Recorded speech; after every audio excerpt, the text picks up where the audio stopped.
मुंबई, कोलकाता, तिरुवनंतपुरम, गुवाहाटी, चेन्नई, अहमदाबाद, जम्मू, इन सब जगह best book है। ठीक है, मैं वो भी यहाँ पे मैं स्क्रीनशॉट देख सकते हैं आप लोग। CBT 1 के लिए बेस्ट बुक जिससे मैं प्रिपरेशन कर रही हूँ और बहुत अच्छे। हेलो दोस्तों, तो कैसे हैं आप सब? आई होप कि आप लोग सब अच्छे होंगे, बढ़िया होंगे और अपने अपने पढ़ाई में बिजी होंगे, क्योंकि अभी वक्त चल रहा है सिर्फ vacancy vacancy vacancy, competition competition competition. ठीक है, तो आप लोग भी बहुत सारे के फॉर्म वैकेंसी भरे होंगे, हम भी 2-3 वैकेंसी भरे हैं। ठीक है, फिलअप किए हैं फॉर्म, SSGD में फॉर्म फिलअप किए हैं, RRB NTPC का फॉर्म भरे हैं। ठीक है, और भी मैं अगर वैकेंसी निकलती है अभी तो अपने हिसाब से मैं अपना एलिजिबिलिटी के हिसाब से और फॉर्म भरूंगी, होगा तो। ठीक है, और आप लोग भी बहुत कोई होंगे जो कि 3 से 4 से वैकेंसी भरते हैं। सब कोई भरता है जब तक उनका कोई अच्छा सा उनकी मनपसंद का जॉब उन्हें ना मिल जाए। ठीक है, तो आज हम इस वीडियो में बातें करने वाले हैं RRB NTPC के बारे में कि उसमें क्या क्या डॉक्यूमेंट्स चाहिए होंगे। ठीक है, क्योंकि अभी फॉर्म का डेट है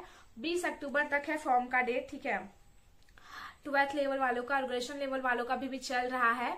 तो क्या क्या डॉक्यूमेंट चाहिए हमें फॉर्म फिलअप करने में, और कितने कितने पोस्ट आए हैं, किस किस चीज का कितना पोस्ट आया है, और हमारे लिए सबसे इम्पोर्टेंट एंड मेन थी कि सेफ जोन कौन सा है हमारे लिए। ठीक है, बहुत मेरे से 1-2 क्वेश्चन कर रहे थे मेरे लाइव वीडियो पे और कमेंट भी आया कि कौन सा जोन सेफ है हमारे फॉर्म भरने के लिए कि हमारा सिलेक्शन हो पाएगा। हमारी मेहनत 100% होती भी है, क्योंकि कहीं की कट ऑफ बहुत हाई जाती है, कहीं का कट ऑफ मिडिल जाता है, कहीं का थोड़ा लोएस्ट जाता है। बट इस बार वैकेंसी बहुत कम है तो लो जाने की तो कोई बात ही नहीं है, हाई और मिडिल में ही रहेगा। अब थोड़ा सा कम हो जाएगा तो जाएगा, बाकी आप लोग अपना प्रिपरेशन कीजिए अच्छे से। 100% आप लोग का प्रिपरेशन करना है। ठीक है, क्योंकि इस एग्जाम में जानते हो कि बहुत ज्यादा ही कंपटीशन है, बहुत कम वैकेंसी आई है एंड फॉर्म जो भरे जाएंगे वो बहुत ज्यादा भरे जाएंगे, लाखों फॉर्म भरे जाएंगे एंड वैकेंसी बहुत बहुत कम है। तो आप लोग अच्छे से प्रिपरेशन कीजिए, अपना 100% दे के प्रिपरेशन कीजिए।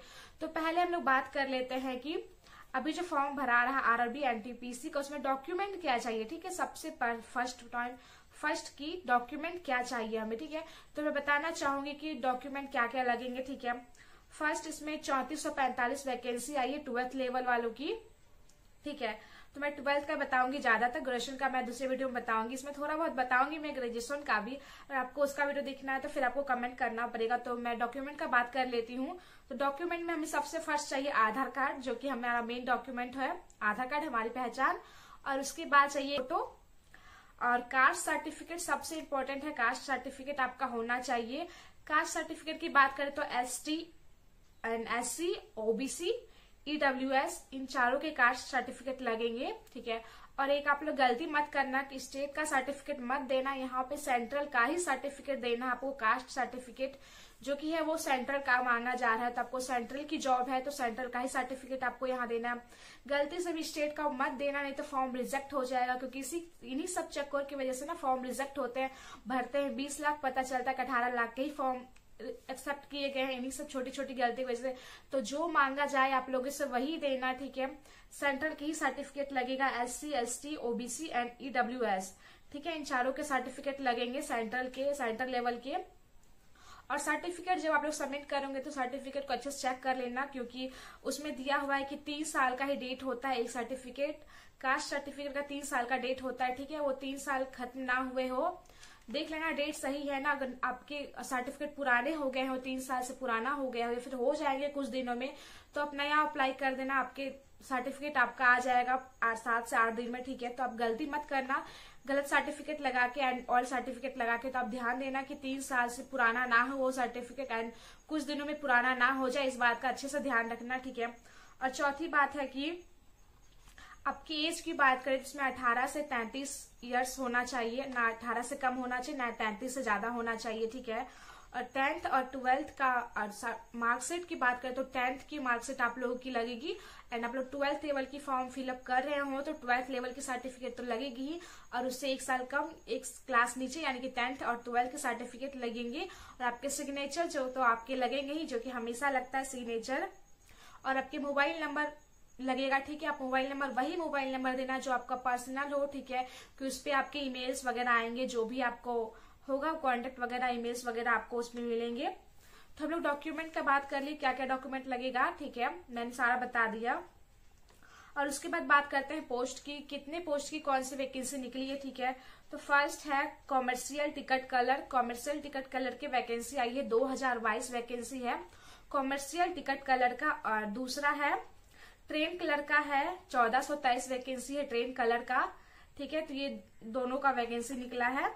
और सबसे लास्ट और सबसे इम्पोर्टेंट जोन की बात, ठीक है, कि कौन सा जोन हमारे लिए सेफ है, ठीक है, कौन सा जोन हमारे लिए सेफ है, तो उसकी बात कर लेते हैं।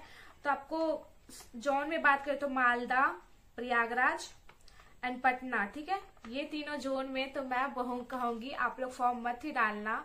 जो पूरे हाईएस्ट स्टूडेंट है, जिनका जो टॉपर रहे हो, जो जिनकी तैयारी पूरा है कि हमें तो नौकरी मिल ही जाएगी, हमें तो नौकरी मिल ही जाएगी, वो लोग ही इन तीनों जगह अप्लाई करना, ठीक है, मालदा, प्रयागराज और पटना, क्योंकि ये है रेड जोन। इसकी कट ऑफ बहुत हाई जाने वाली है, इन तीनों जगह की कट ऑफ, ठीक है। अगर आप यूपी के हैं तो प्रयागराज में, ऐसा मत सोचना कि यूपी के हैं तो हम प्रयागराज जोन से ही फॉर्म भरेंगे। देखो, पहले हमें ये देखना है कि हमें गवर्नमेंट जॉब करना है, तो ये जरूरी नहीं कि हमारे घर के पास ही हमें जॉब लग जाए, थोड़ा दूर भी हो तो हम एडजस्ट कर सकते हैं, पहले हमारी जॉब तो लग जाए, ये बात ज्यादा इंपॉर्टेंट है।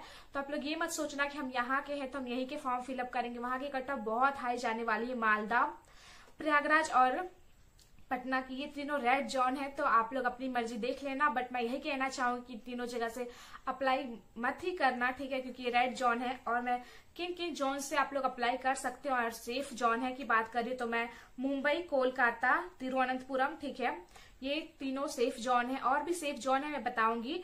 तिरुवनंतपुरम की कम जाती है कट ऑफ, ठीक है, पिछले बार भी इसकी कट ऑफ गई थी 47 कट ऑफ गई थी, आज मेरे ख्याल से उतना अच्छे से मुझे याद नहीं, पर 47 आसपास ही कट ऑफ था पिछले बार का। उसके बाद हो गया बिलासपुर, गुवाहाटी, इन सब जगह का भी कट ऑफ कम ही होता है, बोलो तो मिडिल में रहता है, नहीं तो कम रहता है, ठीक है। अहमदाबाद, इसकी भी कट ऑफ बोलो तो मिडिल में रहता है, अहमदाबाद का कट ऑफ। उसके बाद जम्मू हो गया, बिलासपुर, चेन्नई, गुवाहाटी, यहाँ सबकी कट ऑफ मिडिल या फिर कम होती है, ठीक है, कम से ज्यादा मिडिल होती है, ठीक है, बट हाई नहीं जाता। हाई की बात करो तो मालदा, प्रयागराज और पटना, ये तीनों रेड है। उसके बाद जो मैंने कहा मुंबई, कोलकाता, तिरुवनंतपुरम, गुवाहाटी, चेन्नई, अहमदाबाद, जम्मू, इन सब जगह से आप अप्लाई करना, ठीक है। ये तीनों मीडियम में है और आप लोग अप्लाई कीजिए, यहाँ से बहुत अच्छा है, ठीक है। और फॉर्म की डेट है 20 अक्टूबर तक फॉर्म फिलअप करना है, तो आप लोग 20 अक्टूबर का वेट मत कीजिएगा, गलती से भी मत कीजिएगा 20 अक्टूबर का वेट, आपको उससे पहले ही फॉर्म सबमिट कर देना है, ठीक है। किसी भी हाल में 15 अक्टूबर तक आपको फॉर्म का काम खत्म कर लेना है, आपको सारे चीज सबमिट करके अच्छे से एक एक चीज को ध्यान में रखते हुए आपको फॉर्म भरना है, कोई भी गलती ना हो। गलती हो जाएगा फिर ये मत कहना कि बाद में गलती हो गया पछता रहे हैं, ठीक है। अच्छे से आपको पूरा अच्छे से आपको फॉर्म फिलअप करना है, कोई भी गलती ना हो, आप लोग इसी का ध्यान देना। और टाइपिस्ट की बात करें तो जो पोस्ट टाइपिस्ट के है तो आप लोग उसके लिए भी चिंता ना लीजिए, मैं उसके लिए बताती हूँ कि पहले आप लोग CBT 1 क्लियर कीजिए, अगर उसके बाद हो जाए तो आप CBT 2 भी दीजिए। दोनों एग्जाम अगर आपका क्लियर हो जाता है तो आप टाइपिंग के बारे में सोचिए, क्योंकि उसके लिए भी आपको 1 महीना टाइम दिया जाएगा। तो अगर आप लोग टाइपिंग क्लास कर सकते हो, अगर आपके टाइपिंग मजबूत नहीं है, ज्यादा टाइपिंग नहीं पूछा जाएगा, क्योंकि 12th लेवल पे है तो कम ही पूछा जाएगा, ज्यादा हाई नहीं पूछा जाएगा टाइपिंग में, ठीक है। तो आप लोग 20 से 25 दिन में अपना टाइपिंग कंप्लीट कर सकते हो, उसका कोर्स कर सकते हो, एंड उसका आपको लोग को ज्यादा स्ट्रेस नहीं लेना। आप पहले CBT 1 CBT 2 पे ध्यान दो। और इसमें बात करें तो आपको सबसे ज्यादा ध्यान देना है GS पे, सिर्फ सबसे ज्यादा ध्यान देना। और GS में भी साइंस सबसे ज्यादा पूछता है, रेलवे का कोई भी एग्जाम हो इसमें साइंस सबसे ज्यादा पूछा जाता है, तो आप लोग को ही पता होगा GS में। तो GS, रीजनिंग और मैथ आपको 3 ही पूछे जाते हैं, GS, रीजनिंग, मैथ 3 सब्जेक्ट्स में पूछे जाते हैं, तीनों पे आपको सबसे ज्यादा ध्यान देना है, एंड सबसे ज्यादा ध्यान देना है GS और मैथ पे, ठीक है। आप लोग तीनों पे 100% दो, ठीक है, मैं यही बोलना चाहूंगी। और उसके बाद तो मैंने सारा कुछ आप लोग को, आई होप कि सारा कुछ मैंने बता ही दिया है, ठीक है। मैंने लिख के लाया था कि ताकि आप लोगों को कुछ प्रॉब्लम ना हो, मुझे भी कुछ प्रॉब्लम ना हो बताने में, ठीक है। तो मैंने सारा बता ही दिया है। और वैकेंसी भी 3445 आई है, तो आप लोग फॉर्म को भरिएगा। और ऐसा अगर किसी का हो गया है कि आप लोग फॉर्म फिलअप कर लिए हो और किन्हीं का कुछ गलती हो गया है, ठीक है, तो मैं उसके लिए बताना चाहूंगी कि आप लोग उसके लिए गलती हो गया है गलती से, तो उसके लिए ज्यादा स्ट्रेस नहीं लेना है आप लोग को, ठीक है, कि उससे आपकी तैयारी पे असर पड़ सकता है, ठीक है। उसके लिए स्ट्रेस ना लीजिए। जब सारे फॉर्म फिलअप हो जाएंगे 20 अक्टूबर, जब इसका लास्ट डेट जो है फॉर्म का वो खत्म हो जाएगा, सारे फॉर्म ले लिए जाएंगे, उसके बाद करेक्शन विंडो ओपन होता है, हर चीज में ओपन होता है करेक्शन विंडो। तो अगर आपसे तो करेक्शन विंडो ओपन होता है 1 से 2 दिन के लिए, ठीक है। तो आप उन 1 से 2 दिनों में आपका जो भी गलती हुआ है उस गलती को आप सुधार सकते हैं, ठीक है। और जो फॉर्म नहीं भरे वो तो अपना 100% माइंड को दे के ही अच्छे से फॉर्म फिलअप करना। और जिनका गलती हो गया मैं उनके लिए बता दूं, करेक्शन विंडो ओपन होगा तो आपको जो भी करेक्ट करना होगा, किसी की कुछ गलत हो जाते किसी का कुछ गलत हो जाता है, तो ठीक है आप लोग अच्छे से उसमें करेक्शन कर सकते हो। और आप लोगों को भी डॉक्यूमेंट डीवी पे उतना ध्यान नहीं देना, डॉक्यूमेंट वेरिफिकेशन पे, टाइपिंग पे आपको सबसे फर्स्ट ध्यान दो CBT 1 पे, उसके बाद CBT 2 पे। और CBT 1 के लिए कौन सा बेस्ट बुक है, ठीक है, मैं वो भी यहाँ पे मैं स्क्रीनशॉट देख सकते हैं आप लोग। CBT 1 के लिए बेस्ट बुक जिससे मैं प्रिपरेशन कर रही हूँ और बहुत अच्छे टीचर्स इसके लिए गाइड करते हैं कि ये बुक बहुत ही अच्छा है CBT 1 के लिए। वैसे मैंने पहले ही कुछ बुक प्रीफर की हुई हूँ, अगर आपके पास टाइम हो तो आप ये बुक भी ले सकते हो। और तैयारी आराम से करिए, ठीक है, आराम से नहीं अच्छे से कीजिए, 100% दीजिए अपना, कोई गलती ना हो तैयारी में। 100% देना, वैकेंसी बहुत कम आई है सभी को पता है और फॉर्म बहुत ज्यादा ही फिल किए जाएंगे वो भी पता है। तो आपको अपना 100% देना है और तैयारी अच्छे से करना है। और ऑल द बेस्ट आप सभी को तैयारी के लिए। आप लोग भी तैयारी कीजिए, मैं भी तैयारी कर रही हूँ। अगर आप लोगों को कुछ भी डाउट हो वीडियो से रिलेटेड तो आप लोग कमेंट कर सकते कीजिए, मैं आपके कमेंट का रिप्लाई जरूर से जरूर करूंगी। सबके कमेंट का मैं रिप्लाई करूंगी। तो कुछ भी डाउट हो आप लोग पूछ सकते हैं कमेंट के जरिए।